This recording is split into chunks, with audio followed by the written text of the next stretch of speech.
Pengerusi Majlis Profesor UTM, yang berbahagia Profesor Dr.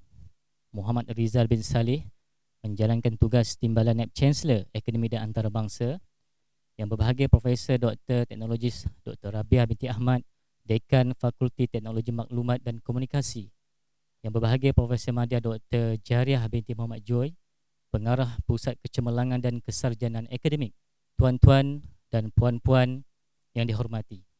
Selamat datang ke Majlis Pelancaran Hari Akademia peringkat Universiti Teknikal Malaysia Melaka secara dalam talian. Indah berbalam si awan petang, berarak megah di Tanjung Bidara, pemanis kalam selamat datang, awal bismillah pembuka bicara. Dari pekan singgah di Kuala, hati terpikat ukiran buluh. Tirai dibuka, Hari Akademia bermula, Himpunan Akademia tahun ketiga. Bagi memberkati majlis pada pagi yang berbahagia ini, afdalah kiranya kita mulakan dengan bacaan Ummul Kitab Al-Fatihah. Auzubillahi minasyaitonirrajim. Bismillahirrahmanirrahim. Alhamdulillahirabbil alamin. Arrahmanirrahim. Maliki yaumiddin. Iyyaka na'budu. Para hadirin sekalian, Kementerian Pengajian Tinggi KPT telah menganjurkan program sambutan Hari Akademia dan Bulan Akademia Peringkat Kebangsaan tahun 2021 yang dirasmikan oleh Yang Berhormat Menteri Pengajian Tinggi sebentar tadi. Sambutan pada tahun ini merupakan sambutan bagi tahun ketiga yang mana julung kalinya disambut pada 5 Oktober 2019 khusus bagi menghargai jasa dan sumbangan ahli akademik di seluruh negara. Oleh yang demikian, Pejabat Timbalan Naib Chancellor Akademik dan Antarabangsa mengambil inisiatif ini menjadi penggerak bagi menjambut program Hari Akademia 2021. Assalamualaikum dan salam sejahtera. Alhamdulillah, bersyukur kehadirat Allah Subhanahu Wa Taala dengan limpah kurnianya kita dapat bersama-sama sekali lagi pada tahun ini meraihkan sambutan Hari Akademia 2021 peringkat universiti secara amnya. Baiklah, dengan menggunakan tema tahun 2021, Akademia Diperkasa Digitalisasi di Budaya adalah satu inisiatif KPT untuk meraihkan ahli-ahli akademia seluruh Malaysia. Oleh yang demikian, bersama-sama ini kita dengarkan amanat daripada Naib Chancellor UTM. Sama-sama kita amati.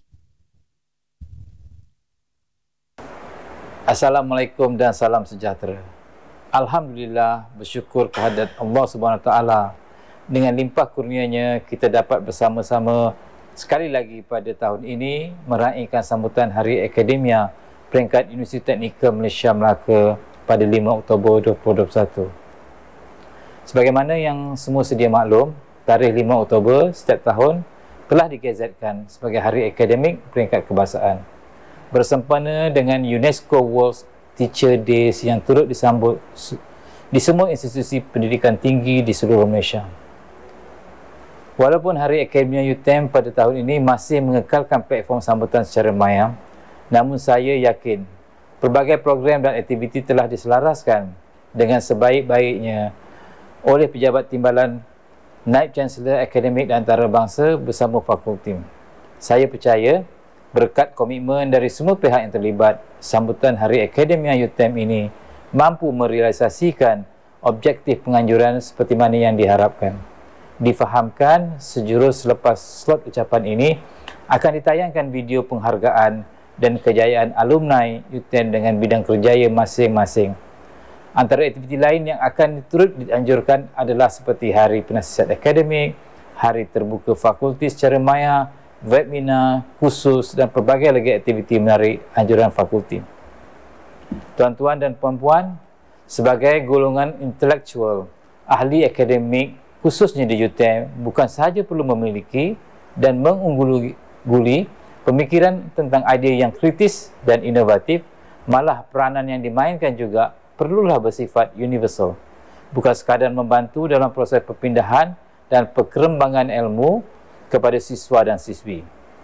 Lebih dari itu, kepakaran dan kemahiran yang dimiliki hendaklah dimanfaatkan untuk kelestarian masyarakat dan pihak lain yang berkepentingan. Sebagai contohnya, rakan industri. Semangat inilah yang kita ingin dibudayakan dalam diri setiap ahli akademik UTM. supaya proses perkongsian dan perkembangan ilmu itu dapat berlangsung secara berterusan dan akhirnya bermanfaat dalam melengkap ekosistem akademia, industri dan masyarakat di negara ini. Hasrat yang diletakkan kepada ahli akademik UTM ini juga secara tidak langsung menyahut semangat sambutan Hari Akademia Peringkat Kebangsaan yang menekankan aspek akademik di perkasa, digitalisasi di budaya sebagai tema sambutan tahun ini. Tema ini secara tidak langsung mengajak kita untuk terus mempraktikkan nilai-nilai teras universiti. Walaupun kita berada di era digitalisasi, nilai-nilai tersebut adalah passionate to make a difference, resilience, loyalty, integrity.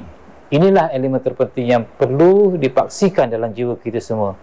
Integriti dalam melaksanakan amanah dan tanggungjawab dengan telus dan habis baik, dan akhir sekali mempunyai sikap profesionalism yang tinggi.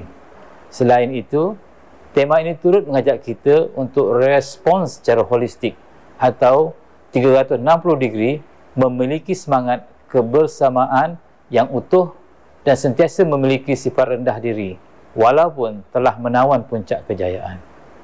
Saya juga merupakan ahli akademik. Saya ingin mengajak anda semua, ahli akademik UTM, untuk terus menjunjung nilai ilmu dan memperkukuhkan keunggulan diri, supaya kita sentiasa siap siaga menemui sebarang cabaran dan saingan mendatang, terutamanya pada era yang serba kompleks ini.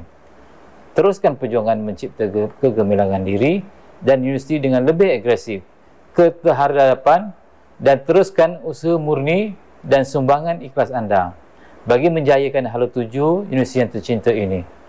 InsyaAllah dengan keazaman dan iktizam yang tinggi, ahli akademik UTM mampu menjadi ilmuwan yang disegani di negara ini dan juga di persada antarabangsa.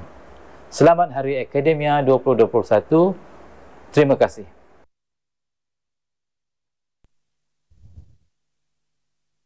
Alhamdulillah, ucapan terima kasih kepada Yang Berbahagia Profesor Insinyur Dr. Ghazali bin Omar, menjalankan fungsi Naib Chancellor Universiti Teknikal Malaysia Melaka, di atas amanat beliau sebentar tadi.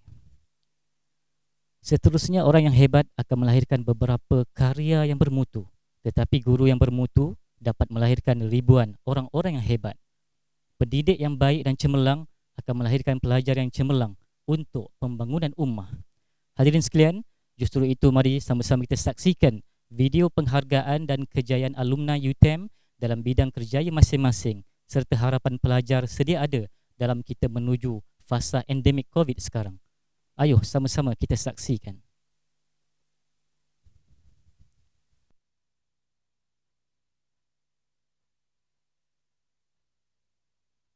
Assalamualaikum warahmatullahi wabarakatuh. Saya Siti Hajar binti Abdul Manap daripada DEN.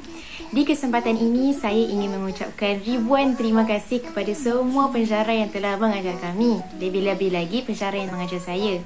Bukan sahaja ilmu yang telah mereka berikan, tetapi nasihat dan juga ingatan yang telah membentuk karakter saya kini. Tiada penghargaan yang dapat saya berikan selain daripada ucapan terima kasih. Assalamualaikum. Sesi pembelajaran secara online amat bagus bagi saya walaupun kadang-kadang mengalami gangguan. Saya dapat lagi fokus sepenuhnya di dalam kelas. Penghargaan saya kepada pensyarah dan UTM ialah saya berterima kasih atas jasa kalian dalam membantu pelajar dalam keadaan pandemik ini. Kat FTMK ni ada satu tempat yang fakulti lain tak ada, which is studio FTMK. Dekat studio ni dia macam studio penggambaran lah. Ada background green screen, ada kamera, ada mikrofon. Even kalau korang nak record audio pun ada bilik untuk record audio. So memang complete lah. So kalau kebiasaannya kalau orang nak buat video yang memerlukan green screen, diorang akan tempah dekat studio FTMK. Pensyarah-pensyarah juga banyak membantu student-student untuk PDP online ni. Kita boleh tengok dari segi kesediaan pensyarah itu sendiri yang sentiasa bersedia dengan lecture note, bahan-bahan, kuis-kuis ataupun soalan-soalan tutorial dan sebagainya. Jadi pensyarah-pensyarah ni biasanya di dalam kelas dia akan inform lebih awal pada student And then dia dalam kelas pula mereka akan apply konsep, which is konsep bertanya ataupun pick nama seorang-seorang untuk create environment yang lebih kondusif lah. Antaranya dapat melahirkan komunikasi dua hala, di mana pelajar-pelajar dan pensyarah-pensyarah ni dapat bertukar-tukar pendapat antara satu sama lain. So saya sebagai pelajar UTM, saya harap UTM dapat terus maintain dalam mengekalkan prestasi akademik dalam keadaan terbaik walaupun dalam musim COVID-19 ni, dan berharap juga UTM dapat membendung kes-kes COVID supaya kita boleh kekalkan sifar kes COVID-19 di UTM. Harap semua pelajar dan lecturer akan kira confident kerana mereka rasa selamat bila berada di UTM.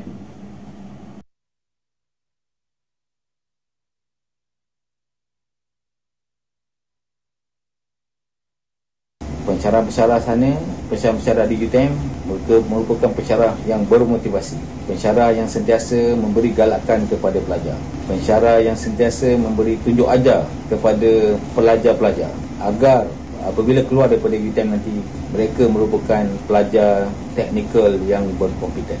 Jadi harapan saya, nasihat saya kepada adik-adik yang sedang belajar di Universiti Teknikal Malaysia Melaka, hormatilah guru. Tanpa guru, siapalah kita? Semasa pengajian di UTM, saya masih ingat lagi memang pensyarah di UTM, di FTK lah terutama sekali, mereka sebenarnya mempunyai semangat yang luar biasa saya kira, kerana teknik dan kaedah pembelajaran mereka berbeza lah. Saya sangat suka lah masa tu. Saya dulu sebenarnya diploma di FKM dan menyambung pengajian di FTK. Pensyarah di FTK juga suka untuk membantu pelajar dia, jadi sukalah saya nyatakan sini. Tak ada masalah. Pensyarah di FTK memang sporting, memang steady. Memang mereka ni juga suka untuk memastikan kita berjaya lah. Saya telah belajar dengan pensyarah-pensyarah UTM yang sangat dekat dengan jiwa pelajar dan memberikan satu pendedahan yang mudah untuk didekati. Dan jutaan terima kasih saya nak ucapkan kepada semua pensyarah-pensyarah yang telah mendidik saya sepanjang 3 tahun saya di UTM, yang telah memberikan ilmu kepada saya, yang telah menyuluh jalan kehidupan saya. Banyak lagi ilmu yang saya perlu gali, banyak lagi ilmu yang saya perlu pelajari untuk saya lebih maju ke hadapan. Dan kepada semua pelajar-pelajar UTM sekarang, berilah respek anda kepada pensyarah. Okey, pensyarah adalah tunjang kepada kejayaan kita sebagai seorang pelajar. Okey, berikan respek, berikan tumpuan dan berikanlah kasih sayang. Dekatilah pensyarah, because of itulah menjadikan kita lebih mudah dalam proses kita menimba ilmu. Semasa saat ini saya mesti pergi berjumpa dengan lecturer lah untuk meminta tunjuk ajar daripada mereka. Dan yang paling penting, saya akan bertanyakan banyak soalan yang repeat saja, yang ulang saja. Dan saya punya lecturer dia tidak akan berasa marah kepada saya lah. Itu yang saya amat berterima kasih lah, kerana kesabaran mereka ini, saya sudah mempunyai minat yang amat mendalam lah, dalam sektor engineering, sektor kejuruteraan ini. Boleh dikatakan lah, nama lecturer saya yang sabar ini, saya tidak akan berjaya pun masa sekarang sebagai satu engineer lah. Rezeki seseorang telah diatur oleh Allah Subhanahu Wa Taala sejak azali. Namun sebagai seorang Muslim yang beriman, kita tidak pun dihalang untuk berusaha gigih bagi memperbaiki tahap kehidupan maupun ekonomi masing-masing. Jadi, para mahasiswa dan mahasiswi sekalian, gunakanlah kesempatan dan peluang yang ada ini dengan sebaik mungkin. Nikmati dan hayati setiap detik sewaktu mengikuti pembelajaran anda di UTM. Kerana curahan ilmu dari pensyarah-pensyarah UTM yang ternyata berkaliber dan hebat ini ada kalanya mengandungi unsur nasihat dan juga perkongsian dari pengalaman mereka yang terbukti berjaya yang boleh kita jadikan panduan. Saya cukup bertuah kerana sepanjang saya berada di UTM, saya sentiasa dihadirkan oleh pensyarah-pensyarah yang hebat yang sentiasa memberikan inspirasi kepada saya untuk terus maju ke hadapan. Apa yang unik berkaitan dengan pensyarah-pensyarah UTM ini adalah kebanyakan daripada mereka menganggap kami, pelajar-pelajar, sebagai ahli keluarga mereka sendiri. Kita boleh merasakan keikhlasan mereka mendidik kita bukan sahaja dari sudut akademik, bahkan sentiasa memberikan yang terbaik untuk menambah baikkan jati diri kami. Sedikit nasihat saya titipkan kepada pelajar-pelajar UTM yang masih bergelar mahasiswa UTM sekarang ini, untuk hargailah jasa dan pengorbanan pensyarah yang telah berikan kepada anda. Terbanglah sejauh mana yang anda mahu, terbanglah setinggi mana yang anda mahu. Namun jangan dilupakan tempat asal anda mula berpijak. Saya ingat lagi pada tahun 2008 waktu tu kampus induk kata sedang dibina. Waktu tu memang kita kata belajar daripada pensyarah kata dengan pelbagai latar belakang lah. Ada yang di kalangan yang akademik yang kata luar biasa hebat, ada yang kata latar belakang daripada industri. Jadi kami berada dalam kelas ni tak jemu. Sebab apa? Sebab memang para pensyarah dia selalu berkongsi pengalaman dan pengetahuan yang ada berkenaan dengan industri. Maksudnya apa yang diajar di silibus, dan akhir kelas para pensyarah kebanyakan berkongsi pengalaman ataupun pengetahuan yang ada yang kata berkaitan dengan apa yang kami belajar. Jadi bila minat yang mendalam oleh pensyarah tu tinggi, kami sebagai student memang kata membuat-buat tak sabar nak ke industri. Jadi saya mengucapkan tahniah dan syabas kerana berjaya melahirkan graduan yang luar biasa hebat, dan selamat menyambut Minggu Akademik UTM. Saya ingin mengambil kesempatan untuk mengucapkan jutaan terima kasih kepada semua pensyarah yang telah mengajar saya semasa pengajian saya di UTM. Didikan, usaha dan pengorbanan pensyarah-pensyarah amat saya hargai. Saya berasa sangat bertuah kerana diberi peluang untuk bekerja di fakulti yang sama dengan fakulti pengajian saya, Fakulti Kejuruteraan Mekanikal. Saya masih dapat berjumpa dan bekerja dengan pensyarah-pensyarah saya. Akhir kata, saya ingin mengucapkan terima kasih kerana diberi peluang untuk menyampaikan mesej ini. Antara ciri yang saya suka dan juga amazed sangat yang ada pada seorang lecturer di UTM khususnya adalah integriti yang sangat tinggi.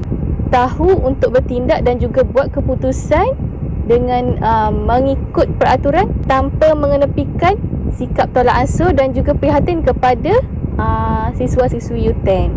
Kita mudahkan urusan orang lain, insya-Allah Allah akan mudahkan urusan kita juga. Jadi nasihat saya untuk siswa-siswi UTM, binalah hubungan baik kepada semua lecturer dan juga sesiapa saja yang anda jumpa. Komunikasi tu penting. Learn to negotiate. Sebab bila anda keluar daripada UTM, bila anda keluar daripada pembelajaran anda akan berkomunikasi dan berjumpa dengan semua pelbagai latar belakang dan juga pelbagai umur. Dan jangan lupa berterima kasih kepada semua yang hadir dalam hidup anda, kerana Allah tak akan hadirkan mereka kecuali untuk memberi pengalaman dan juga pengajaran kepada anda.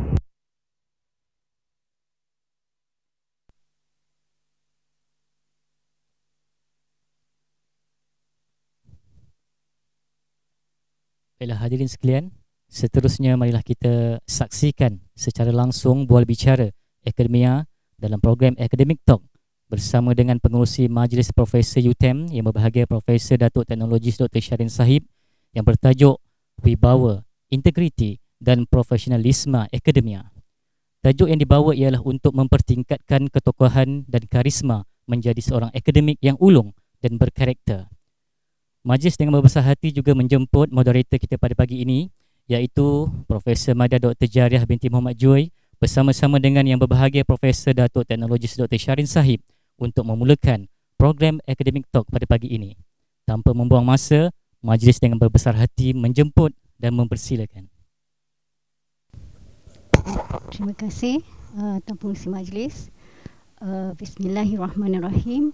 Alhamdulillahirrabbilalamin. Wassalatu wassalamu ala asyrafil anbiya'i wal mursalin wa ala alihi wa sahbihi ajma'in. Yang berbahagia Prof. Dr. Rizal bin Saleh menjalankan tugas Timbalan Naib Chancellor Akademik dan Antarabangsa. Seterusnya yang berbahagia penceramah dan jemputan kita pada pagi ini, yang berbahagia Prof. Datuk Profesor Syarin Sahib, pegawai kanan universiti yang turut hadir hari sempena pelancaran Hari Akademia ini, dan juga staf-staf akademik yang turut sama hadir untuk turut serta dalam bicara akademia, Academia Talk yang kita adakan khas bersempena dengan sambutan Hari Akademia UTM dan juga sambutan Hari Akademia Peringkat Kebangsaan. juga turut kita alu-alukan adalah peserta yang turut juga hadir forum pagi-pagi ini, Academy Talk pagi ini di Facebook Live UTM. Okey, jadi Datuk, Assalamualaikum warahmatullahi wabarakatuh. Okay, salam sejahtera kepada semua. Alhamdulillah, kita bersyukur kehadirat Allah Subhanahu Wa Taala kerana dengan limpah kurnianya dapat kita sama-sama hadir pada hari ini sihat. Alhamdulillah. Untuk kita sama-sama membicarakan satu topik yang penting, iaitu wibawa, integriti dan profesional akademia. Okay, jadi Datuk, secara peribadinya saya sendiri mengucapkan berbanyak terima kasih atas kesudian Datuk untuk sesama di dalam Academy Talk pada pagi ini. Juga kita mengucapkan terima kasih kepada pihak penganjur yang telah bertukus lumus untuk meraihkan juga membolehkan kita menjiwai sambutan Hari Akademia pada tahun ini. Jadi tanpa berlengah masa, memanglah kita dah kenal nama Prof Datuk Syarin ni, tapi ingin saya memperkenalkan sebab walaupun kita dah kenal lama, ada juga beberapa perkara yang rupanya saya pun tak kenal lagi. Tak tahu pun info tu lagi. Okey, jadi tanpa membuang masa, suka saya ingin memperkenalkan penceramah jemputan kita pada hari ini, iaitu Prof Datuk TS Dr. Shahrin Shahib. Okey, untuk makluman semua, Prof Datuk Shahrin sama PhD di Sheffield Datuk. Yes, okey. PhD di Sheffield, kesamaan saya kita.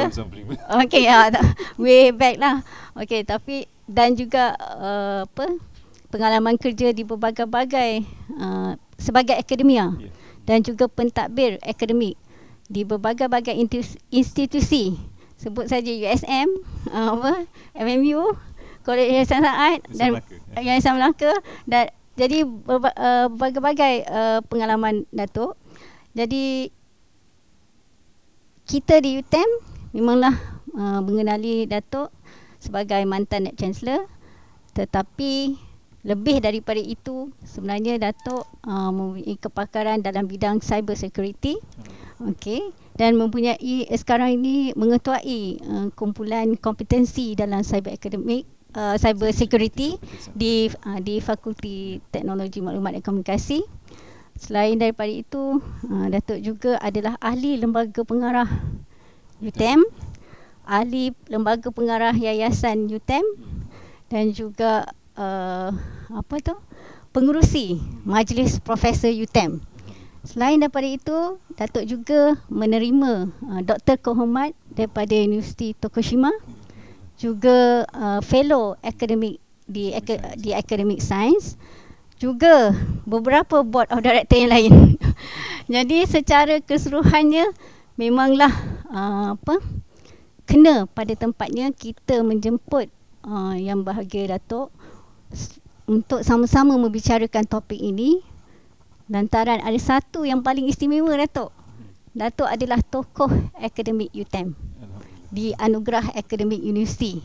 Okey, jadi selayaknya lah kita semua akademia untuk sama-sama berkongsi aspirasi dan juga buah bicara secara berhikmah pada pagi ini Datuk. Jadi tanpa melengahkan masa, kita nak mulakanlah bicara kita ni. Tapi sebelum tu, saya pun nak pandai ni. Dah belajar jadi orang Melaka. Okey, kita ada satu pantun. Kuntuman mawar semerbak harumnya, cantik menghias alam buana. Semat di hati niat yang sama, bicara agar bicara ini berbuah amal menyemal jasa. Jadi dengan niat yang sama, iaitu agar bicara ini kita akan jadikannya amal, dan niatnya adalah untuk menyemai jasa. Kita mulakan bicara kita ini Datuk dengan satu soalan yang paling utama sekali. Soalan tu simple, mudah, tetapi jika maknanya kita fahami betul-betul, maka itulah kata kuncinya yang akan meresap ke jiwa kita untuk kita sama-sama menghayati amanah yang ada di sebalik istilah tu, iaitu mohon Datuk memberi pencerahan makna di sebalik akademia itu sendiri. Okay. kasih PM Dr. Jarrah. Bismillahirrahmanirrahim. Assalamualaikum warahmatullahi wabarakatuh. Alhamdulillah rabbil alamin, wassalatu wassalamu ala sayyidina asyrafil anbiya wal mursalin wa ala alihi wa sahbihi ajmain. Rabbi shrah li sadri wa yassir li amri wahlul 'uqdatam min lisani yafqahu qawli. Rabbi yassir wa la tu'assir, Rabbi tamim khair. Yang saya hormati sahabat karib saya yang berbahagia Prof Dr. Rizal yang menjalankan tugas sebagai Timbalan Naib Chancellor Akademik, of course PM Jariah selaku pengacara pada hari ini.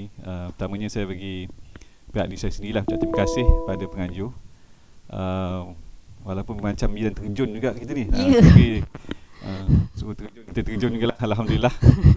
Tapi sebelum saya terlupa tu, dia ada orang Melaka ni kalau dah jual kena jawab. Ya, silakan Datuk. Mudik ke hulu sungainya landai, dalamnya pudak pula setakat dada. Bukannya saya yang pandai, hanya mahu berkongsi pengalaman yang ada.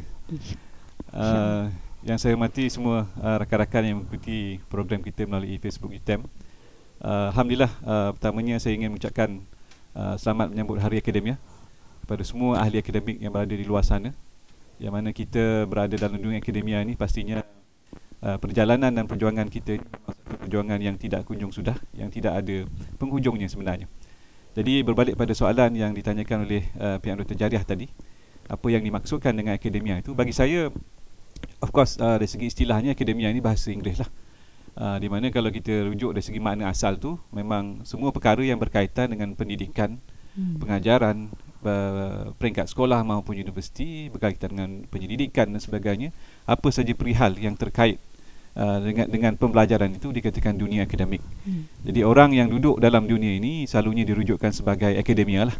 Maknanya orang yang bergelumang dengan proses ilmu tu, pencarian ilmu, mencanai ilmu, menjana ilmu, menyebar ilmu, maka mereka itulah yang kita selalu sebut sebagai akademia. Tapi jadi saya suka nak ulas dari segi istilah kita lah. Kita ni orang Melayu, orang Malaysia.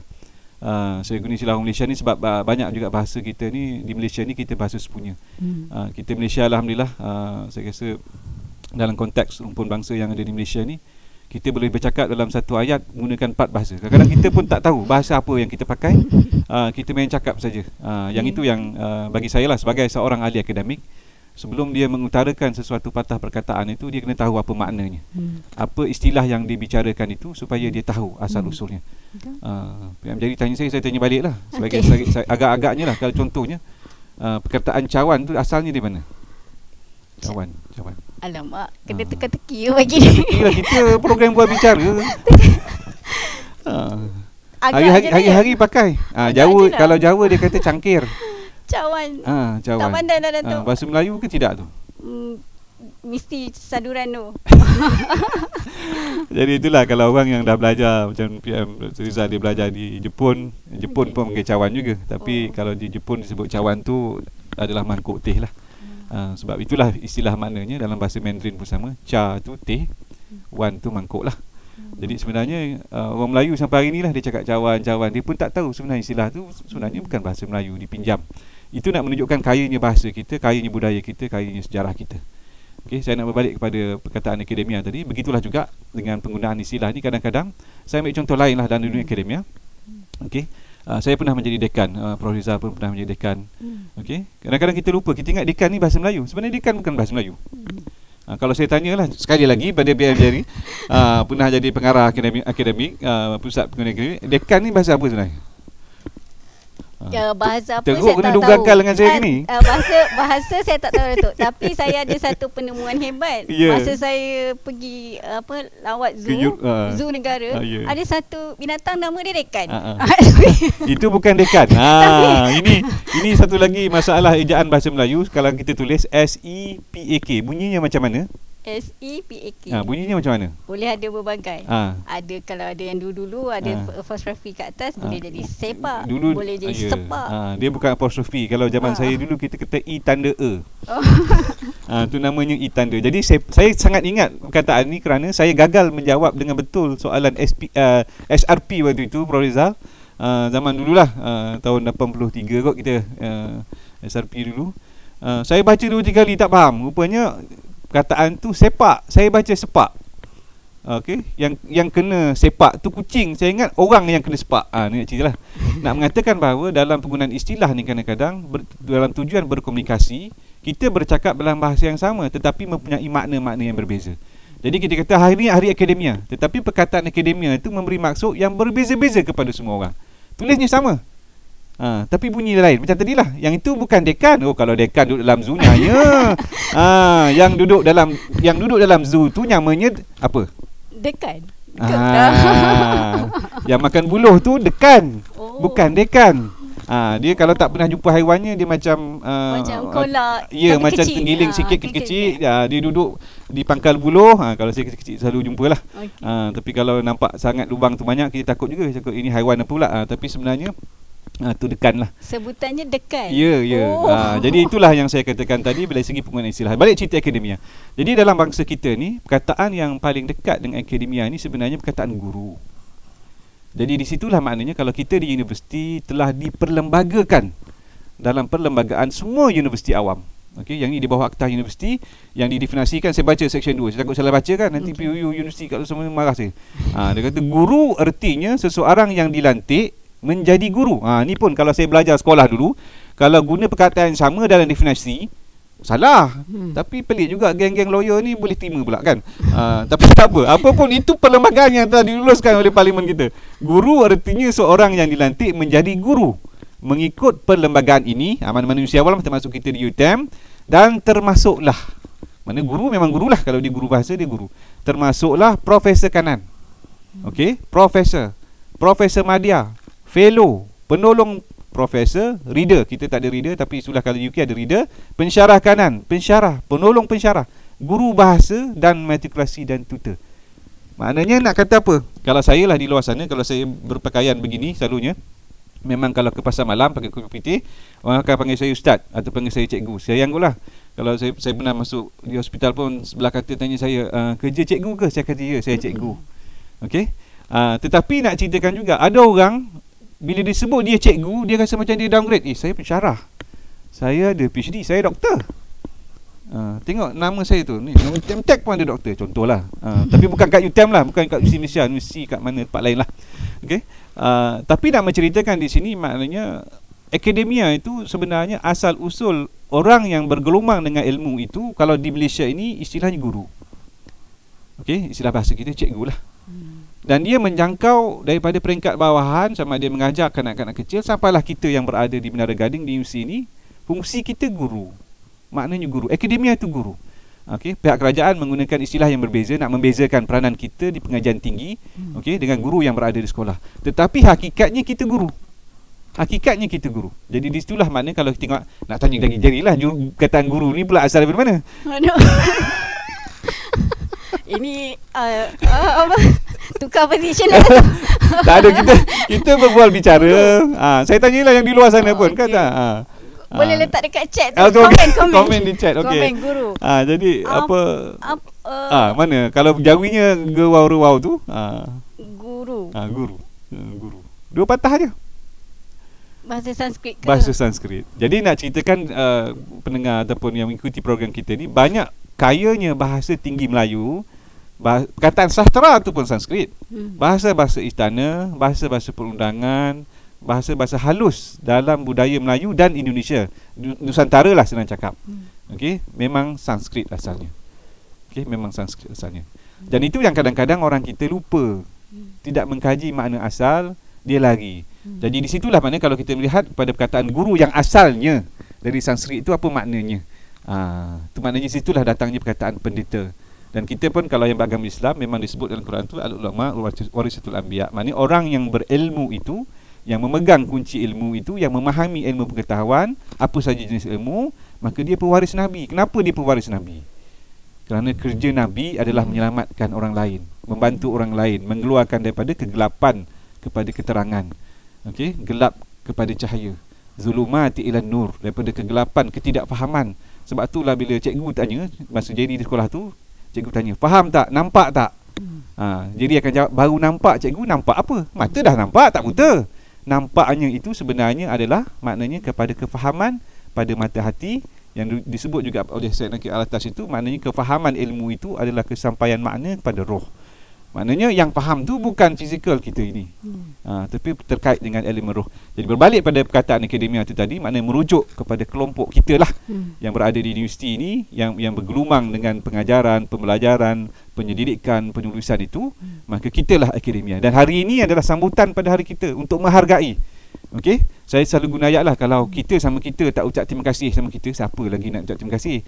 Kan, saya suka guna istilah maknanya dalam konteks apa yang diajarkan dalam Islam itu sendiri, dalam konteks menghormati guru tu maknanya satu nilai yang sangat besar.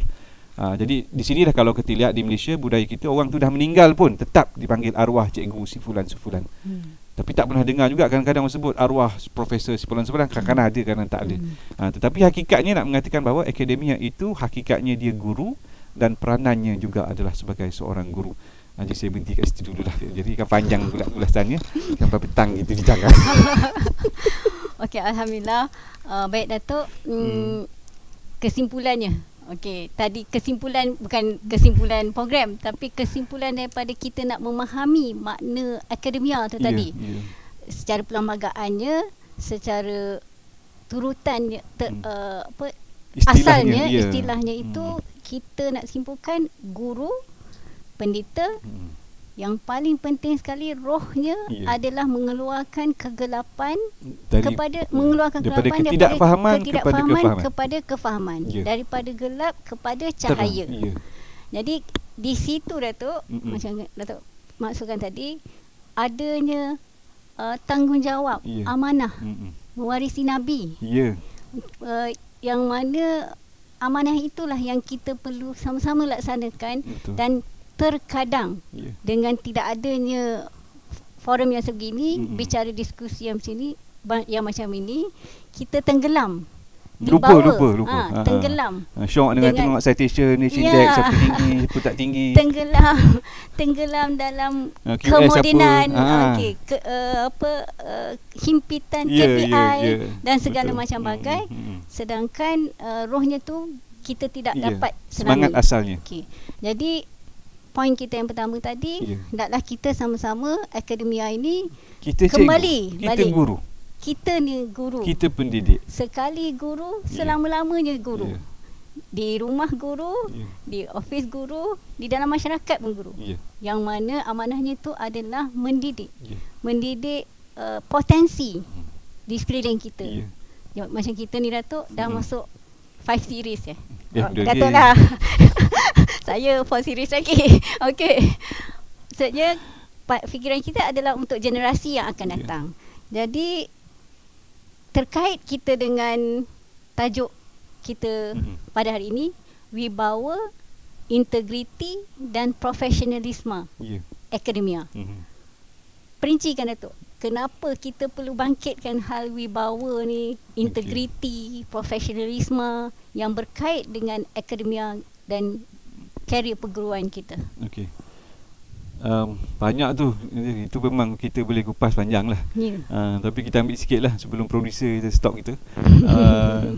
Pertama saya pegang tadilah yang Jerry sebut tadi, maknanya kita membuat transformasi ataupun mengubah tadi, yang apa yang sejak saya ubah tadi, membawa keluar murid kita, orang keliling kita atau diri kita sendiri daripada kegelapan, ketidakfahaman, ketidaktahuan, kejahilan kepada dunia yang faham, dunia yang terang, dunia yang berilmu, daripada dunia yang jahil.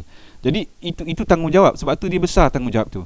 Jadi di sinilah maknanya peranan seorang ahli akademik, seorang guru, seorang ahli akademia sebenarnya adalah dalam mengenal pasti potensi bakat.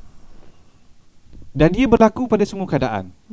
Okey, dia kalau dari segi Islamnya lah, maknanya digunakan ada beberapa istilah di situ. Mungkin kita boleh kupaskan dekat ujung, tapi mana sebagai sepintas selalunya juga tadi kita sebutlah, kalau dari segi istilah Sanskritnya pendeta tadilah, orang alim agamanya. Tetapi maknanya kalau dalam Islam tu juga sebagai mudaris, orang yang mengajar. Daripada perkataan darasa. Okey. Jadi maknanya termasuk juga muallim. Okey, orang yang memberi ilmu, mengalimkan orang. Okey. Yang di situ peringkat tu termasuk juga sebagai orang yang membentuk adab, muadib, saya guna istilahnya. Dan yang terakhir di situ ada juga istilah saya sebagai mursyid. Mana mursyid ni memang pembimbing lah. Ada juga yang guna istilah murabbi. Daripada perkataan murabbi itu maknanya Rab itu Tuhan. Okey, maknanya orang yang membawa kepada contohnya ketidakfahaman kepada pedoman hidup dan matlamat kehidupan, hidup bertuhan. Okey, kita rakyat Malaysia, rukun negara kita percaya kepada Tuhan. Maknanya sebagai guru, kita perlu membawa orang kepada satu kehidupan yang percayakan kepada wujudnya satu zat yang berkuasa. Jadi di situ saya nak kaitkan dengan soalan tu tadi. Okay. Maknanya bila kita bercerita tentang wibawa, integriti dan profesional, kalau seorang ahli akademik itu faham tugas dan tanggungjawab asalnya itu, dengan sendirinya yang lain itu akan datang. Okay, saya ambil satu dulu. Ni panjang ni jadi. Okey, saya ambil wibawa dulu. Okey, wibawa ni akan saya tanya bahasa apa kan panjang lagi. Tak apa. Kita ambil wibawa dulu. Okey, wibawa itu apa maknanya? Wibawa ini kalau kita nak katakan, kalau kita kata karisma pun bukan karisma. Okey. Tetapi maknanya dalam wibawa seorang guru, wibawa seorang profesor itu dia mampu mempengaruh. Itu terkait dengan kekuasaan sebenarnya. Maknanya there is certain element of influence, cakap putih pula, minta maaf. Ya, semula bukan, maknanya karakter guru itu, karakter profesor itu, karakter pensyarah itu, okey, dia boleh mendominasi keadaan. Dia ada, itulah wibawanya. Contoh, kalau pensyarah kita, saya selalu tanya dulu kalau staf UTM nak naik pangkat, saya tanya, ni terlibat dalam NGO, masuk PIBG tak? Okey, persatuan apa yang diterlibatkan di luar? Okey, jadi di sini yang antara contohnya, kita terlampau sibuk dalam makmal, mengejar citation dan sebagainya, kita lupa peranan kita di masyarakat. Saya ambil dulu mantan ketua Melaka, cerita politik Melaka ni tak boleh, ini sensitif. Okey, tapi saya quote mantan ketua Melaka dulu, dia mengatakan bahawa contoh, dia bagi kiasan, dia kata di Melaka ni ada sebuah menara apa namanya yang tinggi, okey, yang cahayanya terang, okey, menerangi orang dari jauh, okey.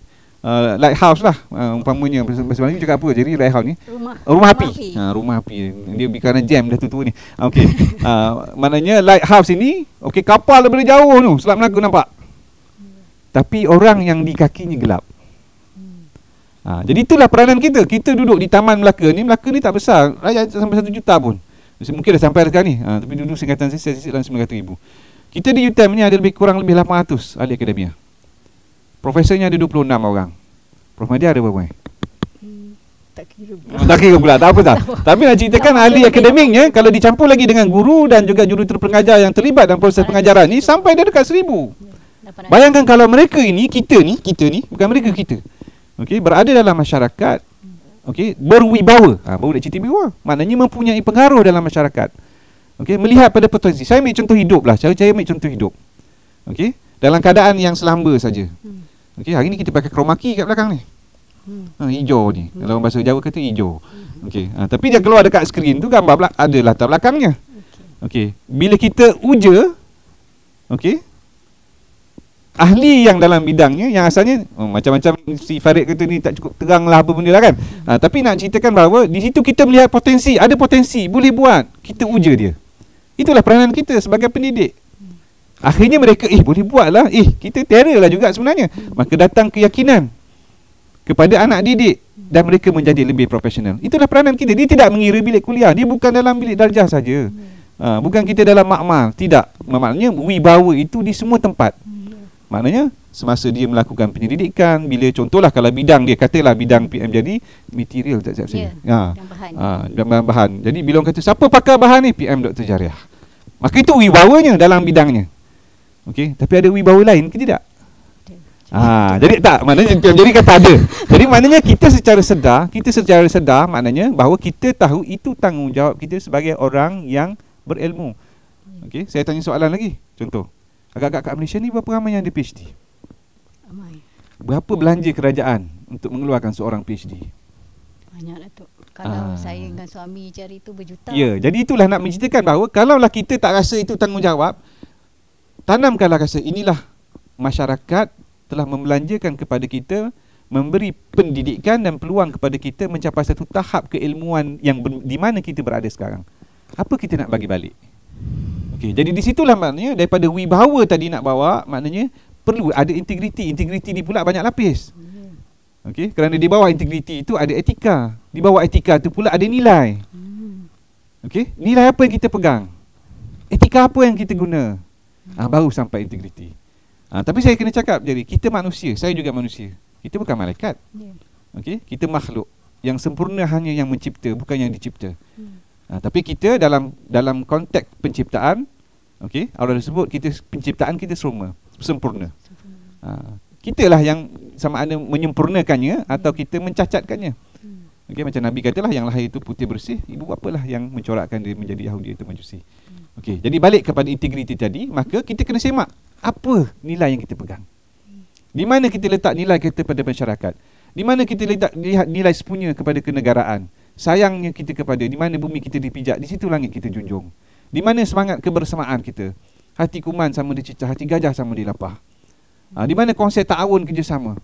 Okey, yang berat sama dipikul, yang ringan sama dinijing. Mana konsep-konsep itu?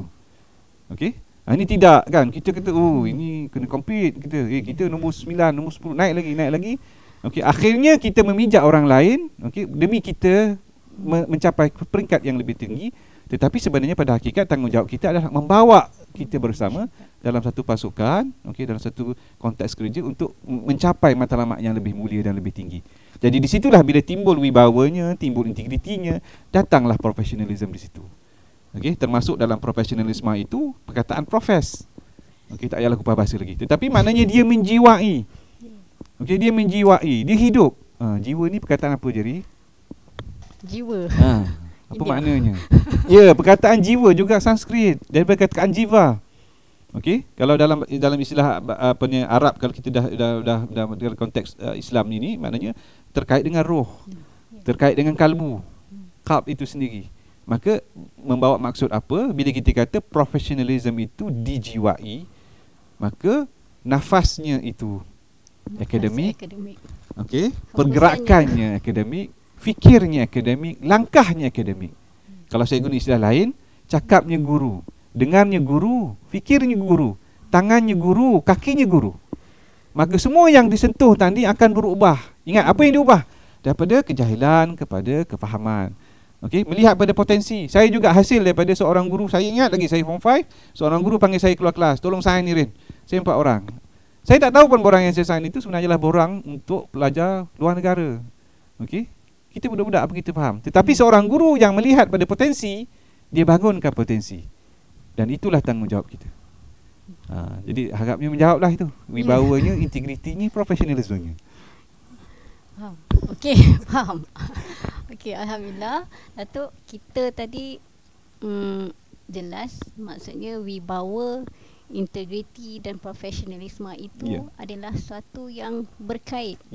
Maksudnya terkait dan dia tidak boleh simply secara mudahnya kita perolehi. Maksudnya bukanlah yang boleh dibuat-buat, bukanlah dengan adanya semua bukti di atas kertas maka terus secara langsung wibawanya ada, integritinya ada, profesionalismenya. Tetapi ianya tercetus daripada satu pemikiran yang ada di dalam pemikiran kita, perkara yang kita jiwai, nilai yang kita pegang, maka barulah kita dapat buahnya. Dan dengan inilah kita baru boleh mencorakkan potensi-potensi yang ada di sekeliling kita. Tidak kira siapa pun, tidak kira apa bangsa, siapa pun, dan masyarakat, asalkan adanya kita dan adanya orang di sekeliling, di situlah tanggungjawabnya bermula. Okay. Daripada situ juga kita nak mengenang, Datuk, sebenarnya Hari Akademia ni jasa-jasa bakti-bakti guru-guru kita, juga pensyarah-pensyarah kita, akademik kita yang terdahulu. Sebab dengan adanya inilah kita menjadi waris yang moga-moga apa yang kita lakukan hari ini akan juga mendapat pahalanya yang berterusan kepada semua guru-guru kita. Terutama sekali juga ibu bapa kita, Datuk. Itu guru kita yang pertama. Kita yang pertama. Okay. Jadi Datuk, selepas kita menghayati makna wibawa tu sendiri, maka berkobar-kobarlah saya rasa semangat akademia kita ni datanglah balik, insya-Allah. Okey. Jadi kita ni nak mainkan peranan macam mana ni, Datuk? Kadang-kadang confuse kita. Bukan confuse keliru kita. Banyak sangat tuntutan peranan-peranan yang kita mainkan. Jika kita secara ringkasnya lah, Kalau dulu Datuk saya baru balik daripada PhD, 7 bakul. Kemudian dah berapa? 5 bakul. Yang saya tak kira bakul-bakul. Yang saya kira peranannya, fungsinya apa. Jadi boleh tak Datuk berkongsikan maksudnya aspirasi tu, peranan tu supaya ahli akademia ni jelas. Tadi kita dah memang bersemangat dah nak menghasilkan nak berwibawa ni semua. Tetapi kadang-kadang kita tak jelas peranan kita. Maklumlah kita ni Datuk orang sains teknikal katakan. So Y is equal to X plus Z. So wibawa, integriti, profesional tadi peranannya apa? Kalau Datuk boleh. Okeylah, saya kembangkan sikitlah soalan tu. Dia macam kita kata tadi lah, maknanya peranan utama seorang ahli akademia ataupun seorang ahli akademik maupun seorang guru itu adalah dalam pengembangan bakat, mengenal pasti bakat, mentransformasi bakat. Sebab itulah maknanya kalau kita lihat kita di UTM ni, kita ada nilai teras asas. Ingat tadi saya kata integriti, bawah tu ada etika, ada nilai. Nilai apa kita pegang? Of course kalau kita yang Islam ni, maknanya kalau kita buka kitab-kitab contohnya Ihya Ulumuddin, Imam Ghazali, kita di sana ada sifat-sifat mahmudah, mazmumah dan sebagainya. Jadi maknanya di situ nilai yang kita pegang, sifat-sifat yang mulia, maknanya jujur, ikhlas, bertanggungjawab ke whatever lah. Tetapi kalau kita di UTM ni, nilai yang pertama yang kita pegang apa? Jadi tahu ada 5. Yang pertama je dulu. Yang pertama yang tak ikut turutan passionate to make difference, resilience, loyalty, and then apa? Apa lagi? Ada professionalism dan integrity. Okey. Jadi kita pegang yang asas tu. Kita kalau contoh dalam perkhidmatan awam dia ada lagi tonggak 12 dia lah macam-macam lah. Kita tak payah kupas. Kadang-kadang banyak sangat pun kita confuse. Tapi yang saya nak pegang tadi, yang pertama yang kita letak di situ adalah passionate to make a difference. Okey. Jadi itu yang contohnya tema kita hari ini pun dari segi memudayakan, nak sebutkan lihat dia ni digitalisasi. Okey, digitalization. Yang tema Hari Akademia di peringkat kebangsaan yang diutarakan oleh KPT itu yang kita bawa juga ke UTM adalah maknanya bagaimana nak membudayakan baru. Okey, tapi kalau kita pegang balik kepada kita nilai teras di UTM, maknanya passionate to make a difference. Okey, kita mahukan perubahan. Pasti perubahan itu kepada arah kebaikan.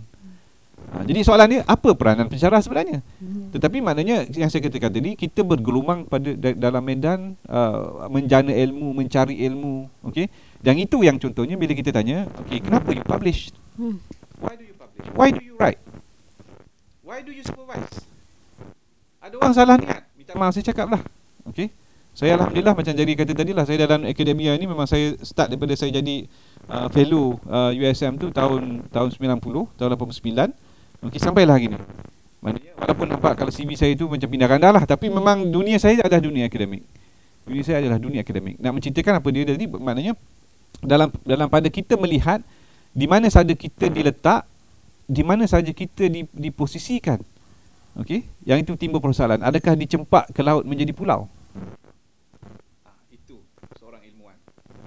Kita kena soalan kita yang menanggung ilmu. Ingat saya kata dia, kita tidak sempurna. Saya juga tidak sempurna, Jerry juga. Kita ada kelemahan. Orang kata, alah dia cakap je pandai, benda lain dia tak buat. Dia suruh kita buat paper, dia tak buat paper. Dia suruh kita survive, dia pun beberapa orang je. Saya saya index saya dah 50 dah. Dia tak bergerak lagi 10. Contoh Faizal Tapi saya selalu contohkan begini. Okey, kalau saya ambil contoh diri saya sini, bapak saya dulu dah jenam. Adakah saya lagi pandai dari dia? Dia lagi hebat dari saya kerana dia berjaya mendidik saya sampai PhD, sampai saya jadi profesor. Saya belum berjaya mendidik anak jadi profesor. Itu cabaran. Kalau orang tanya saya, itu jawapan saya. Alhamdulillah, saya kata alhamdulillah anak didik saya dah ada yang jadi profesor tempat lain. Alhamdulillah anak didik saya ada yang jadi profesor madya tempat lain. Alhamdulillah. Haza min fadli rabbi. Kita kena ingat apa saja kita ada. Nafas yang kita hela ni, turun naik ni. Kalau tak ada rahmat Allah, qalu inna lillahi wa inna ilaihi raji'un. Apa saja kita ada. Okey, semua tu atas, hatta kalau besok Allah takdirkan kita masuk syurga, kita masuk syurga bukan sebab amal kita, atas rahmat Allah. Itu kita kena ingat. Jadi kita kena pegang dalam kehidupan kita. Ya, kalau kita pegang di situ, Itu sendiri maknanya matlamat kehidupan bertuhan. Itu peranan kalau kita guru sebagai seorang yang murabbi, maka dia melihat itu. Dia bukan saja nak menyelamatkan kehidupan hati susah hidup ni, keluarga ni. Contoh saya baru ni semua dapat saya MHS pakai handphone je. Tanya macam mana kelas hari Senin ni? Tak ada prof, cakap Sarawak lah. Si ada laptop. Kan? Saya pun carilah mana cari. Alhamdulillah ada seorang kawan kita yang agak dermawan. Okey, belikan laptop untuk dia. Hantar kat Sebayuh sana. Okey. Nak ceritakan apa tuan-tuan, bahawa peranan yang jadi tanya tadi, dia apa saja keadaan, okey, dia akan mencuba membuat perubahan daripada yang apa difference tadi, from bad to better. Okey, from better to best. Sebab itulah maknanya orang yang dalam akademia sebenarnya tidak mengira apa bangsa, kaum, agama. Kalau dia betul-betul prescribe, dia pegang betul-betul, dia akan menjadi seorang yang bermanfaat kepada manusia lain. Sebab Nabi dah sebut, okey, khairun nas, apa dia? Kebaikan manusia, sebaik-baik manusia adalah yang memberi manfaat, yang paling banyak manfaatnya kepada nas, yang memberi manfaat pada orang lain. Ni tak nampak, memang contohlah kita pergi UTM kan, saya pun semalam balik-balik kan, apa pasal ada pokok tengah jalan ni, saya pun tak tahu. Saya tengok Sedia Senggara, rupanya ada lubang sikit punya besar tengah-tengah, cakap Melaka pula, tak apalah. Okey, tengah jalan tu. Jadi maknanya kita melihat di situ, mana ada sesuatu yang tidak baik, apa yang kita buat? Kita lalu atas highway contohnya, kereta kemalangan, kita tak boleh nak tolong, apa kita buat? Tu ada hadis lain lah, yang si kemungkaran tu, man ra'a minkum mungkaran tu, kalau kita melihat sesuatu yang tak baik, kita kena buat sesuatu. Jadi dalam passionate to make a difference tadi, bila kita melihat sesuatu, kita lakukan sesuatu. Apa yang lebih baik? Okay? Jadi itu kadang-kadang kita perlu melakukan dalam bentuk cabaran kepada diri kita sendiri. Kita cabar diri kita, boleh buat tak ni? Okay, cuba kita buat. Okay, kita laksana. Okay, kalau kita guna motor Nike, let's do it, buat je. Ada juga orang tak setuju. Kalau macam masa saya NC dulu, ada kawan-kawan tak setuju, tak boleh tu pakai tagline ni, kena plan ni, so ni. So kita buat je lah kan. Of course kita kena ada perancangan, ada analisa risiko dan sebagainya. Tetapi dalam konteks pembangunan even produk dalam zaman ICT IR 4.0 sekini, okay, banyak produk yang keluar tak macam dulu yang 100% produk test CQI baik semua, tak. Masih ada risiko, tetapi tetap dia keluarkan untuk digunakan. Jadi balik pada peranan tadi, of course peranan kita macam jadi kata tadi, banyak bakul. Okey, sebagai mudaris kita mengajar, kita muallim kita mengajar ilmu orang lain, kita buat pendidikan, penulisan. Tetapi dalam konteks apa? Ingat tadi, maknanya pada pengembangan ilmu. Dan ingat di akhirat besok kita tak boleh bergerak sehingga kita jawab apa yang kita buat dengan ilmu yang kita ada. Kalau kita tanya soalan dia tu, jadi kita risau. Risau kenapa? Dengan ilmu yang kita junjung ini, okay, ilmu yang kita junjung ini, saya kalau boleh offload lah kan, macam hard disk tu boleh copy, copy lah. Tapi tak boleh macam tu. Maksudnya kita kena mendidik, membimbing dan sebagainya. Dan itu yang saya katakan tadi, kalau jadi kata confused, ingat peranan pertama kita adalah dalam pengembangan ilmu. Yang itu pun sama, Allah janji Quran, pegang ayat Quran. Kita selalu baca Quran, kita tutup sadaqallahul azim. Allah janji Quran, yarfa'illahil ladzi, apa lagi? Jadikan Al-Quran itu sebagai, bukan, maknanya orang yang beriman dan orang yang berilmu di kalangan kamu, Allah akan naikkan darajatnya. Okey. Jadi maknanya jangan risau yang lain. Tapi ada prerequisite-nya. Ya, ada prerequisite-nya. Muliakan ilmu, garap ilmu. Okey. Dan pagi tadi Prof Rizal kata, wah Prof ini putih. Saya kena cerita kenapa. Okey. Ini bukan sebab saya. Ini pun bukan sebab saya. Tapi sebab saya nak berbicarakan tentang ilmu, dalam saya ingin memuliakan ilmu itu, saya cuba muliakan ilmu itu. Bukan sebab ini tak ada, ini tanah. Sebab ilmu itu dari Allah. Kita nak sampaikan ilmu. Sebab itu Imam Abu Hanifah bila nak bagi fatwa, dia pakai jubah dia yang terbaik, dia pakai serban yang terbaik. Itu saya cuba ikut. Dan kalau pegang itu betul-betul, insya-Allah yang lain akan datang. Allah janji dalam Quran. Itu pegang. Saya minta maaf jadi saya bermasih. Kerana pada saya ini satu perjuangan kehidupan. Mengingat saya kata di al-ulama warasatul anbiya, satu perjuangan yang hingga kiamat tak akan habis. Dalam menyelamatkan orang dari kejahilan kepada kefahaman, daripada kegelapan kepada keterangan. Okey? Dan kalau kita dalam konteks kita orang Islam, orang yang tidak faham kepada orang yang terselamat dalam Islam. Tak maaf lah, okay. Saya terlajak pula dah. Tak apa. Terima kasih Datuk. Maksudnya melihat kepada pencerahan itu dan juga betapa maksudnya kita berdiskusinya dengan niat yang kita kena kena dijiwai niatnya tadi. Kena dijiwai. Jadi dapatlah kita maksud saya merasainya dan peranan kita tu memang besar Datuk. Jadi kita yang dapat disimpulkan akademia itu bukan setakat mempunyai ilmu, tetapi bukan setakat menyumbang ilmu, tetapi yang lebih penting meneroka ilmu. Dengan ilmu itulah kita mencorak pemikiran. Mencorak pemikiran bukan saja pemikiran kita sendiri, tetapi mencorak pemikiran orang di sekelilingnya. Dan dengan sebelum kita mencorakkan pemikiran di sekeliling tu, kita sendiri dulu perlu mempraktikkannya. Dan seperti Datuk kata tadi, saya menjiwai perjuangan itu. Perjuangan itu yang ada turun naiknya dengan berpegang kepada nilainya. Kadang-kadang nilai itu memang nampak basic, tetapi yang basic itulah yang asas. Yang asas itulah yang paling susah kita nak. Kita selalu guna ayat, jadi kita kata biasakan yang betul, betulkan yang biasa. Di arena ini orang banyak popular dah tu. Ramai like, ramai popular, asalkan dapat vote tertinggi. Jangan terpesong niatnya itu. Sebab Nabi dah pesan, kalau ada kesombongan walau sedikit dalam hati itu akan habis. Tak kaluna rihatak dan disebut setiap wujud itu akan membakar amal kita seperti api membakar kayu. Itu kita takut dugaan itu. Tapi macam kata, kita jangan nak puaskan hati orang. Sebab kalau kita mencari pujaan dan pujian, kita akan kecewa dalam kehidupan. Dan juga cabaran je Datuk, satu, kita di lab di makmal, di bilik kuliah kita berperanan sebagai akademia. Tetapi kadang-kadang bila di luarnya Datuk, kita seakan-akan lupa tadi, because tak menjiwai tanggungjawab itu. Sebagai contoh lah Datuk, contohnya kalau kita menulis artikel ilmiah, kita ada pakai rujukan. Rujukannya siapa, berapa rujukannya, volume berapa, page berapa, hatta. Betul. Tetapi bila kita di era digitalisasi ni memajukan WhatsApp, tidak pula kita semak rujukannya siapa, autentik ke tidak, sahih ke tidak. Maka dengan, dan lebih sedih lagi, itu adalah kadang-kadang kita akademia pun tersasar juga Datuk. Terjebak juga. Jadi berkaitlah dengan tu Datuk. Dan juga kita punya hasrat di peringkat kebangsaan, akademia diperkasa, digitalisasi, dibudaya.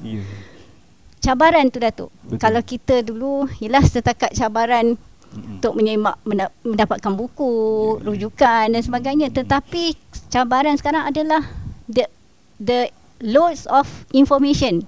Information yang terlampau banyak. Internet of things. Apa-apa saja di hujung jari. Contohnya, bukan anak-anak kita share it lagi pandai daripada kita. Jadi kalau graduan kita ada metaforanya, digitalisasinya, bagaimanakah akademia tu yang hendak mencorakkan graduan tu di era digitalisasi ni Datuk? Apa cabaran-cabaran dia?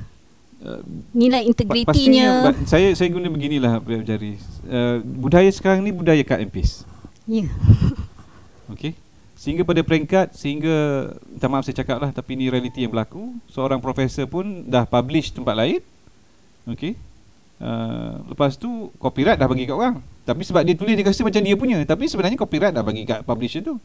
Boleh publish tempat lain. Okey. Dalam proses penilaian pangkat, minta maaf saya cakap lah, kita public di luar sana. Tapi kita dalam UTM ni terdapat juga kes di mana book chapter dah hantar pada publisher lain. Okey. Tak ubah banyak pun, hantar publisher lain. Jadi itu balik tadi pada persoalan, apakah niatnya? Apakah etikanya? Apakah profesionalismnya? Itu cabaran hari ni. Cabaran sebab kalau dulu maknanya kalau kita nak membaca, nak menulis maknanya dalam teknologi dulu susahlah.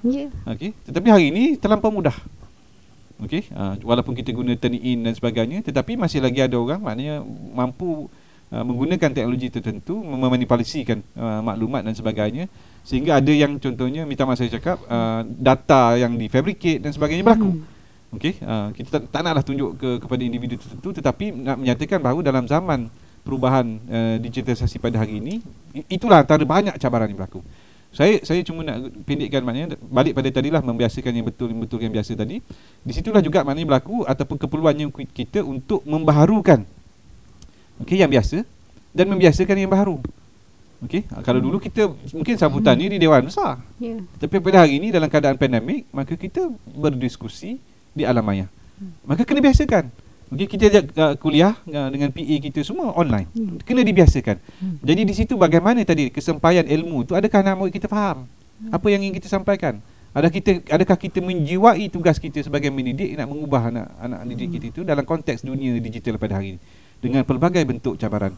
Jadi di situlah maknanya ahli akademia perlu menguasai tools ataupun alatan yang ada pada hari ini di semua platform. Kalau contohnya lah, pagi pakai Google Meet, petang pakai Zoom, kadang senja sikit pakai Webex, malam MS Teams. Satu hari 4 sistem. Tapi kita kuasai semua.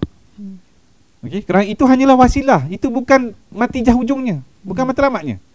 Matlamatnya tadi apa? Penyampaian ilmu. Itu yang kadang-kadang kita terperangkap dalam proses. Kita terhimpit dengan proses. Itu saya kata, kenapa publish? Dah lupa dah tujuan asal publish. Nak naik pangkat. Sebab apa, keperluan PhD, nak graduate kena ada 2 paper. Maka paper ni sebab nak graduate. Dah salah niat. Minta maaf cakap, niat dah terpesong. Jadi di situlah maknanya kita balik kepada niat asal. Tetapi dengan baliknya kepada niat asal tak bermakna citation tak payah buat. Publish tak paper tak payah publish, research tak payah buat. Tak. Tetap kena buat. Nak mengatakan bahawa dengan berpandukan niat asal itu, yang lain yang jadi kata ada 5, 6, 7 bakul tu akan seiring berlaku dalam kehidupan kita. Walaupun dalam keadaan dunia mencabar hari ini, dalam pandemik dan dunia digital pada hari ini dengan IoT dan sebagainya, kita akan menyahut perubahan itu. Ingat saya kata tadi, passionate dan professional to make a difference tadi akan berlaku. Itu bagi saya sangat penting. Cuma Datuk, saya nak minta Datuk ulaskan satu perkara. Berikutan kita ni bergelumang Datuk dengan digitalisasi segala macam tools ni, kadang-kadang kita terlupa juga di kelas tu ada tanggungjawab kita mendidik tadi. Pembentukan adab anak murid kita, Datuk. Di era digitalisasi ni, contohnya saya pagi tadilah ada kelas. Kita pakai WhatsApp group sekarang. Minta pelajar update profil. Profil siapa nama kan? Janganlah. Apa? Nama lain. License to kill tapi hujungnya kan. Jadi kita minta ubah. Jadi bagaimanakah perkara-perkara sebegitu Datuk di era digitalisasi ni, kita nak menjiwai pembentukan adab tu di kalangan anak-anak didik kita? Dia dari segi ni saya kata tadi balik pada nilai. Saya ambil contoh mudah lah. Kalau sebelum zaman digital, saya ambil contoh mudah lah. Orang yang sama kita, di pejabat kita begini perangai kita. Naik kereta dah jadi orang lain. Naik atas masjid jadi orang lain, balik rumah jadi orang lain. Of course, peranan kita di setiap peringkat itu berbeza-beza. Tetapi masalahnya kadang-kadang nilai kita berubah. Dalam keadaan itu. Jadi itulah contohnya, macam tadi lah balik pada yang PM Jari bagi contoh. Kita dalam konteks keterbukaan, ketelusan, contohnya tentang identiti diri. Kita adalah kita. Tetapi bila kita dididik, tak, kalau dalam Facebook kena pakai nama samaran. Kalau dalam WhatsApp kena pakai nama samaran. John Doe ke John Smith ke apa benda ke kan. Jadi kalaulah itu dah dibiasakan oleh anak didik kita daripada sekolah, bila dia masuk universiti kita kena betulkan dia. Awak sekarang berdepan dalam dunia akademia. Maknanya kenapa awak berselindung dalam nama yang lain, contoh. Jadi di sinilah maknanya, ingat saya kata tadi, dalam pembentukan nilai ilmu itu, nilai itu kena dibetul dulu. Sebab bila nilai itu betul, maka anak yang kita didik itu tadi, bila dia keluar, maka dia akan menjadi seorang yang berintegriti, dia akan mencari ilmu, dia akan sentiasa upgrade ilmu yang dia ada, unlearn, relearn, setiap apa. Datanglah IoT, datanglah AR 5.0 ke, mereka akan terus maknanya menggarap perubahan itu dalam menghadapi apa sahaja cabaran yang akan mendatang. Itu bagi pada pandangan saya lah. Jelas Datuk. Jadi sekarang ni kita ni mencemburi waktu. Ya, mencemburi waktu. Berkait dengan tu Datuk, kita cuba kan. Di UTM kita ada figura untuk anak-anak didik kita, graduan kita, tuah. Tangkas, unggul, adaptif, holistik. Jadi kalau kita menyambungkan secara konklusifnya metafora itu, kalau pelajarnya adalah tuah, gurunya bagaimana Datuk? Nak jawab metafora? Ya. Adiputra kan kita. Apakah ciri-ciri guru kepada tuah tu sendiri? Dia dalam konteks tadilah yang kita ceritakan, maknanya ini saya nak kait dengan sejarah jugalah. Sejarah juga. Kita berada di bumi bertuah, di bumi Melaka ini. Okey, bila kita tanya apa asal nama sejarah Melaka, orang kata nama pokok. Pokok Melaka. Tapi dia terhenti di situ. Apa signifikan pokok Melaka? Jangan tanya itu. Sebab dia berkait dengan nilai, dia berkait dengan nilai, dia berkait dengan kepercayaan, dia berkait dengan agama. Perkataan agama itu sendiri Sanskrit. Okey, perkataan syurga neraka itu Sanskrit. Jadi itu yang saya katakan, maknanya perkataan itu tidak wujud dalam Quran. Tetapi orang Melayu kita, sebab asalnya itu datang daripada, contohnya sebahagian besarnya ada yang kata Hindu, tapi bagi saya sebahagian besarnya adalah Buddha. Okey, dari segi pembacaan saya, mana bila kita menerima Islam, di situ maknanya digarap dari segi penggunaan istilah. Tetapi walaupun istilah tu sama, konsepnya berbeza. Perkataan bidadari dan sebagainya itu datang dari situ. Okey. Jadi nak kaitkan tadi apa tuah? Nak kaitkan sejarah tadi lah cerita Melaka. Kalau kita tengok sejarah Melaka dulu, maknanya masyarakat majmuk yang ada di Malaysia pada hari ini, saya selalu tanya, Melaka ni sungainya di mana? Hulunya di mana? Nak mengatakan bahawa Melaka ni Malaysia. Malaysia itu asalnya daripada Melaka. Orang kata Sultan Johor hebat, kita kena kaji. Semua kesultanan yang ada di Malaysia ni terkait dengan cerita balik Kesultanan Melaka. Okey, balik cerita tuah, kenapa kita di UTM ni menggunakan perkataan tuah tadi? Tangkas, unggul. Okey, adaptif dan holistik itu. Maknanya kalau itu yang nak kita harapkan dilahirkan, anak muridnya begitu, yang itu yang datang. Kalau cikgu kencing berdiri, anak murid kencing berlari. Tetapi kalaulah cikgu nak keluarkan tuah, guru yang macam mana yang boleh menghasilkan tuah? Kita jangan bincang ni. Okey, kalau kita kata tuah tu apa tadi? Tangkas. Adakah pensyarah kita super tangkas? Ejen Ali. Unggul. Kalau unggulnya pelajar, unggulnya mahasiswa, adakah pensyarahnya maha unggul? Okey. Kalaulah maknanya anak muridnya sudah holistik, apa yang lebih dari holistik? Kerana kalau yang lebih itu tidak boleh menghasilkan apa yang di bawah. Ingat saya tadi, kalau gurunya kencing berdiri, anaknya kencing berlari. Okey. Dan di situlah maknanya kalau kita lihat balik pada kiasan metafora tadi. Kalau tuah legenda ataupun ada yang kata memang figura yang betul itu, maknanya gurunya ada berapa guru hang tuah ni? Jadi yang terkenal itulah Adiputra. Tapi ada juga Adiputra tu perkataannya apa maknanya? Pendeta yang paling agung lah. Jadi tu yang saya orang kita Melayu ni hari ni dia sebut dia jadi tak tahu. Ada yang sebut Adiputra, Adipetra. Okey, tapi memang perkataan itu adalah perkataan Sanskrit. Sama juga dengan perkataan Adipati. Juga Sanskrit, merujuk kepada raja, guru agung dan sebagainya. Tetapi kalau kita baca lagi, okey, walaupun dia berguru, dia bersolok di Gunung Ledang tu, puncak, saya lupa nama puncak bukit, bukan Ledang yang sebenarnya. Gunung Ledang tu banyak puncaknya. Salah satu dia puncak. Orang itu adalah orang yang bersolok, seorang sufi. Seorang murabbi. Itu guru pencak silatnya. Nak ceritakan apa? Bukan tangkas silatnya, tapi ilmu rohaninya yang mencapai kepada maknanya. Ni cerita tasawuf sikit lah. Tapi nak menceritakan tadi, maknanya nak dikiaskan bagaimana kalau kita nak melahirkan insan tuah itu, kita sebagai profesor pensyarah pekanannya, guru dijinya, maka kita perlu menguasai segala bentuk ilmu itu dalam keterangkuman dan komprehensifnya itu, maka terhasillah. Pembacaan saya tuah ni ada guru lain di Jawa.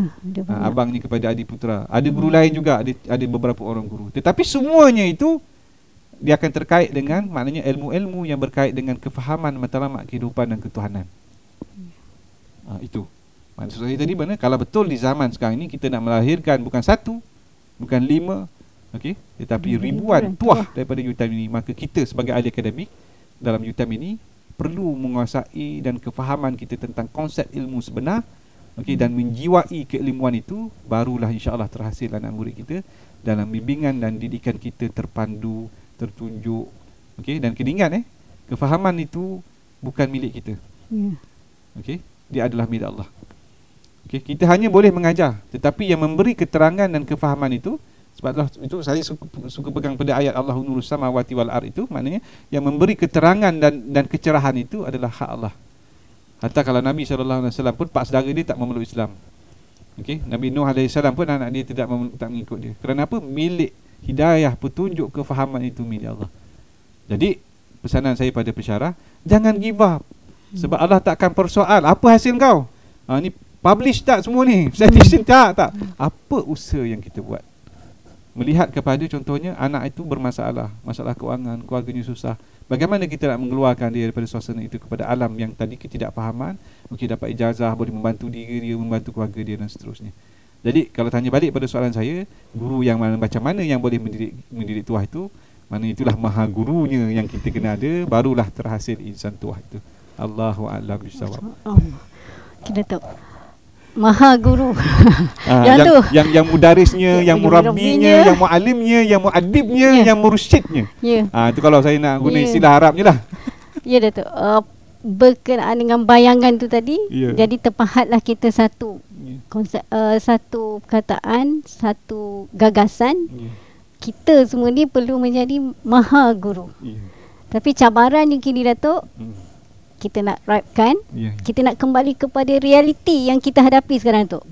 Dunia yang kita katakan dunia VUCA, volatile, uncertainty, complex and ambiguity.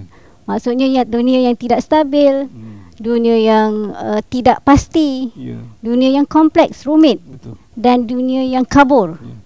Maksudnya pengalaman tu kita dah dapat sikit lah masa kita berhadapan dengan COVID-19 tu. Tetapi inilah satu norma baru yang akan berterusan, kita kira, dan akan mewujudkan tadi mencabar pemikiran kritis kita, mencabar kita sebagai penggerak pemikiran untuk mengamalkan norma-norma mendatang ni, budaya mendatang. Jadi Datuk, apa pesanan Datuk ni untuk kita sama-sama? Maksudnya hasrat tadi, kita perjuangan kita belum selesai. Selagi nafas Allah beri, selagi itulah kita terus melakukan tanggungjawab, terus berjuang. Jadi kata-kata rumusan daripada Datuk, bagaimanakah menghadapi VUCA ni sebagai seorang akademia yang amanahnya begitu tinggi dalam masyarakat? Saya petik beginilah yang Schwab sebut dalam buku IR 4.0 dia yang kita selalu sebut siang malam dari World Economic Forum tu. Dia kata zaman sekarang ni, in this new world, maknanya apa yang dia katakan, it's not the big fish yang makan ikan kecil ni, but ikan yang mana yang akan kena yang kena makan ni, betul? Ikan yang tak bergerak, yang ikan yang pantas akan memakan ikan yang perlahan. The fast fish will eat the slow fish.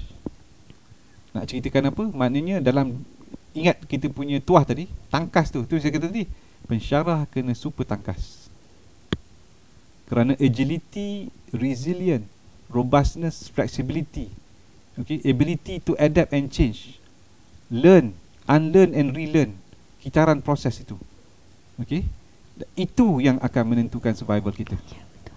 Dalam memegang itu, kalau saya rujuk juga balik pada Schwab, dalam buku dia, ini yang saya menarik, maknanya walaupun dia mak saleh, dia bukan beragama Islam, berfikiran orientalis, tapi dalam buku dia disebut apa dia sebut, kata shape a future that works for all by putting people's first. Dia sebut by putting people's first, empowering them and constantly reminding ourselves that all of these new technologies are first and foremost tools made by the people for the people. Bunyi macam Abraham Lincoln juga. Tapi nak ceritakan apa? Ni apa gunanya? Handset ni apa gunanya? Nak berhubung dengan siapa? Dengan manusia. Maka letaklah manusia itu mendahului daripada teknologi itu. Kita ada Webex, MS Teams, WhatsApp. Apa gunanya? Facebook nak like banyak-banyak ni apa gunanya? Apa tujuan manusiawinya?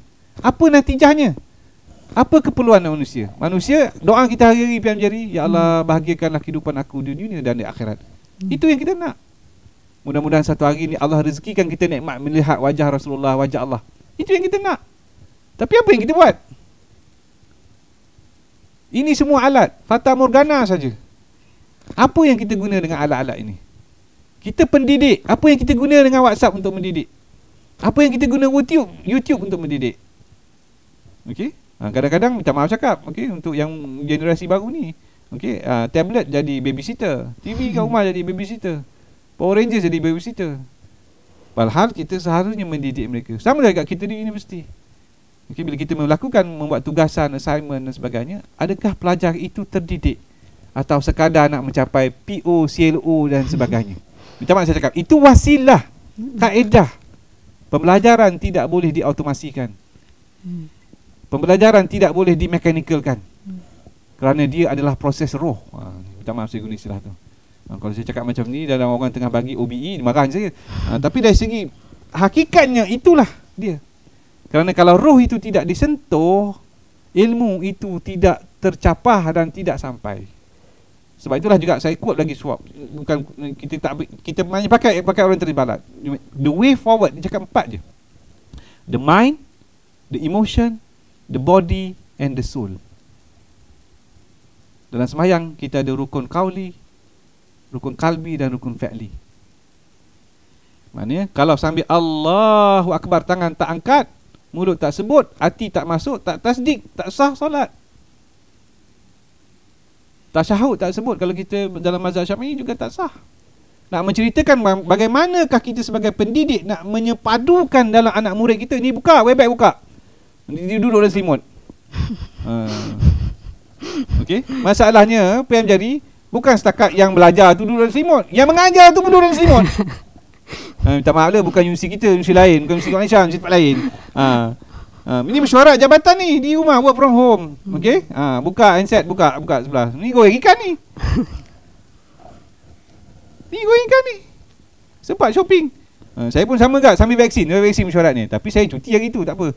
Nak ceritakan bahawa bagaimanakah kita menyepadukan tadi the mind, the emotion, the body and the soul. Itu yang Schwab kata, this is the way forward. You put people first. Dan kita sebagai pendidik hari ni, datanglah IR formula segala macam ni, kalau kita meletakkan kita adalah pembangun insan, nak membangunkan insan yang ihsan, yang empati, yang mempunyai ciri-ciri yang mulia, sifat-sifat yang terpuji, yang mahmudah bukan mazmumah, maka terhasillah tanggungjawab kita. Allahu a'lam bishawab. Cukup. Kalau saya kasih petang. Okey. Terima kasih Datuk. Alhamdulillah kita pun telah melepasi pukul 12 suku Datuk. Terlajak sikit. Ya, terlajak sikit, tapi saya berharaplah masa yang kita lakukan ini adalah satu masa yang bermanfaat, yang akan menjadi change reaction, pemangkin reaksi untuk lebih banyak cetusan pemikiran dan juga pengamalan masa akan datang. Secara kesimpulannya Datuk tadi, kita ambil peranan, biarlah datang ombak, taufan berbagai, tetapi senjata kita adalah ilmu. Maksudnya tadi yang Datuk sarankan, pembelajaran berterusan, lifelong learning ke, long learning ke, whatsoever, istilah. Tetapi basicnya kat situ adalah ilmu. Maka tepatlah Datuk, tuntutlah ilmu sampai ke liang lahat. Dia ada satu ayat lain tu, Allahumma salli Muhammad, yang Allah sebut dalam Quran, dalam menyuruh manusia, ya ma'syaral jinna wal inistata'tum tanfuzu min aqtaris samawati wal ard fanfuzu la tanfuzuna illa bisultan. Maknanya di situ ayat tu mencabar jin dan manusia menembus langit dan bumi.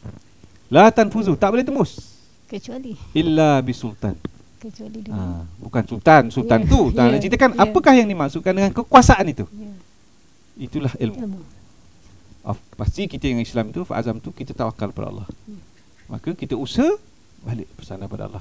Biiznillah, insya-Allah. Insya-Allah. Jadi Datuk, dengan ilmu tadi kita meneroka alam, kita beramal.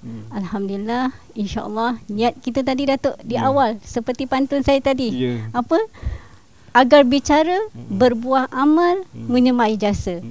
Dan dengan wibawa, integriti dan profesionalisme akademia ini, kita sama-sama faham bahawa amanah itu bukannya setakat di sini dinilainya, tetapi di akhirat, di hujungnya nanti.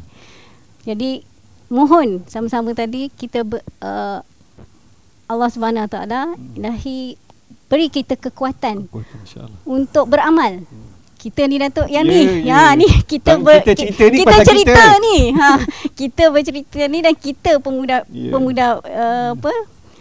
penyampai tadi makin banyaklah galasan di bahu kita untuk mengamalkannya. Jadi marilah kita sama-sama memohon moga kekuatan kita sebagai ahli akademia itu dapat kita gunakan, manfaatkan sebanyak-banyaknya dan tambahan pula semua warga yang berkait dengan institusi akademia itu. Maksudnya itulah istimewanya dia Datuk. Kita di Menara Gading ni besar peluang, besar tanggungjawab.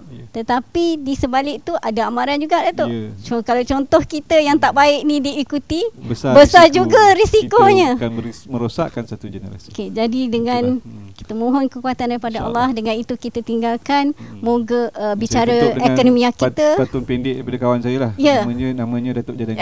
Saya pun teringat pantun tu Datuk. Sampai tu. Ikan putih, ikan you. Terima kasih, thank you. Okey. Ada Melaka selatnya dalam. Lepas tu apa? Ujungnya kat Prof Jai tahu tu. Saya memang terbayang kalau pantun dua kerat nak akhir tu Prof Jai je lah. Okey. Terima kasih Jadi.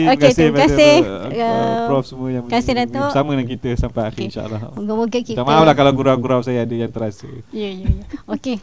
Jadi sampai di sini saja kami ucapkan terima kasih Datuk dan juga semua warga kerja dan saya kembalikan majlis ini kepada Tuan Pengacara majlis kita, Cik Syarul.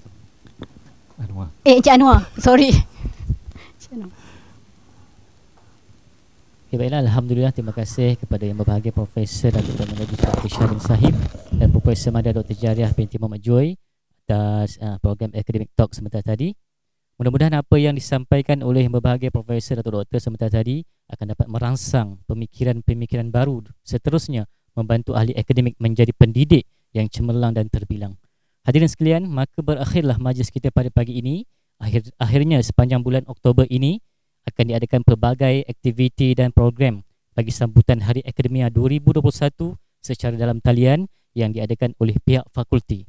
Ucapan terima kasih diucapkan kepada Pejabat Timbalan Naib Chancellor Akademik dan Antarabangsa, Pusat Kecemerlangan dan Kesarjanaan Akademik KAIS, Pejabat Pengurusan dan Perhubungan Chancellery PPPC, Pejabat Penolong Naib Chancellor Jaringan Industri dan Masyarakat PJIM, Penerbit Universiti dan semua fakulti serta semua yang terlibat secara langsung maupun tidak langsung. Pihak penganjur memohon maaf jika terdapat sebarang kekurangan sepanjang majlis ini berlangsung. Baiklah, selamat Hari Akademia 2021, Akademia diperkasa, digitalisasi di budaya. Sekian saja, semoga berjumpa lagi di lain masa. Wabillahi taufiq wal hidayah. Wassalamualaikum warahmatullahi wabarakatuh.